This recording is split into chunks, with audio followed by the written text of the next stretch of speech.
आम्ही या ठिकाणी चालवलं। वीज दराच्या बाबतीत आता मात्र सरकार बदललं, आपल्या लक्षात आलं असेल की वीज दरामध्ये जयंत पाटील साहेब वाढ केली। 300 युनिट आज एखादं वापरत असेल, आज घरी जाऊन बघा, जे 300 युनिट वापरतात त्यांना वर्षाला 10,164 रुपयाचा भुर्दंड वाढलेला आहे। कुणी केलं? आताचं महायुतीचं सरकार। महायुती सरकारने निर्णय घेतला, विजेचे दर वाढवले, इरिगेशनचे दर वाढवले, पाणीपट्टी आता 10,000 रुपयावर त्या ठिकाणी केली। म्हणजे सगळ्या बाजूला सगळ्या सामान्य माणसाला अडचणीत आणण्याचं काम ही मंडळी या ठिकाणी करतात। त्याला एकच उत्तर आहे, येणारी 7 तारीख याला उत्तर असणार।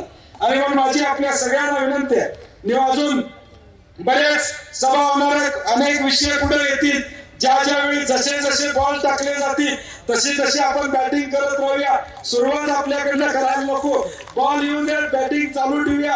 अजून महिनाभर आपल्याला बॅटिंग करायची आहे, फिल्डिंग तुम्ही टाईट ठेवा, कुठेही अडचण या निवडणुकीमध्ये येणार नाही। चांगलं वातावरण आहे, चंदगड पासून करवीरच्या शेवटच्या गावापर्यंत लोकांच्या मनामध्ये उत्साह आहे की आज आमच्या राजाला मतदान करण्याची संधी आम्हाला मिळते, आम्हाला या पुण्याईचं काम करण्याची संधी मिळते, आम्हाला उपकारातून या ठिकाणी ही फेडण्याची संधी आम्हाला त्या ठिकाणी मिळते। हा विचार प्रत्येक सामान्य माणसामध्ये त्या ठिकाणी। परंतु कार्यकर्त्यांना माझी विनंती, 30 दिवस आहेत, पुढच्या 7 तारखेला मतदान आहे, 5 दिवस आपल्या सुट्टी असणार आहे, पाडवा आपला ईद आहे, रामनवमी आहे, परत आंबेडकर जयंती आहे, असे 4-5 दिवस आपले जाणार आहेत। फॉर्म आपला 16 तारखेला फॉर्म भरणार आहे, तो कसा भरायचा याचा निर्णय आम्ही सगळी मंडळी आता ही बैठक झाल्यानंतर बसणार आहे। कुठं लोकांनी यायचंय, कसं नियोजन करायचंय, ती सगळी चर्चा आम्ही उद्या आपल्याला निश्चितपणे त्या ठिकाणी सांगू। 16 तारखेला आपल्याला फॉर्म भरायचा आहे। या सगळ्या 22, 25, 23 दिवसामध्ये लोकांच्या पर्यंत पोहोचण्याचं काम आपल्याला त्या ठिकाणी करावं लागेल।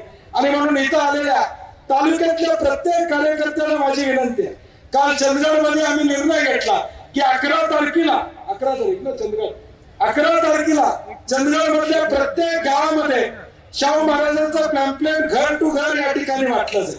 तसं प्रत्येक तालुक्याने निर्णय घ्या, 1 तारीख ठरवा आणि इंडिया अलायन्स महाविकास आघाडीच्या प्रत्येक गावामध्ये सकाळ आणि संध्याकाळ शाहू महाराजांचं पॅम्पलेट हे प्रत्येक घराघरामध्ये पोहोचलं पाहिजे, या दृष्टीने नियोजन आपण त्या ठिकाणी करा। वातावरण चांगलं आहे, 10 पैकी 9 जण सांगतात आम्ही महाराजांना मतदान करणार, परंतु 7 तारखेपर्यंत वातावरण टिकवायचं काम तुमची आमची जबाबदारी येणाऱ्या भविष्यकाळात त्या ठिकाणी असणार। हे चांगलं वातावरण मतदान पेटीपर्यंत टिकवायचं काम आपल्याला त्या ठिकाणी करावं लागेल। काँग्रेसच्या कार्यकर्त्याला प्रामुख्याने माझी विनंती असणार आहे, ही काँग्रेसची उमेदवार आहे, मुलगीची बाजू आपल्या लक्षात ठेवा, थोडं मागे राहा, शिवसेना, राष्ट्रवादी, इंडिया आघाडी सगळ्यांना पुढे घ्या, त्यांच्या बरोबर काम करा आणि सगळ्यांच्या माध्यमातून लोकांच्या पर्यंत पोहोचण्याचं काम आपण या ठिकाणी करा।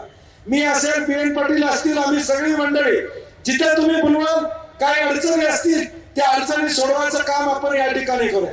आज हा कार्यकर्त्यांचा मेळावा आपण बोलवलेला, ही जाहीर सभा नाही, प्रमुख कार्यकर्ते जयंत पाटील साहेब त्या ठिकाणी आलेले आहेत। या 6 मतदारसंघातले 9 तालुक्यातले मेळावा मोठा होईल, त्यावेळी ताकद कोल्हापूरची आणि शाहू महाराजांची निश्चितपणे महाराष्ट्र बघेल, हे जाहीरपणे आपल्याला या ठिकाणी सांगतो।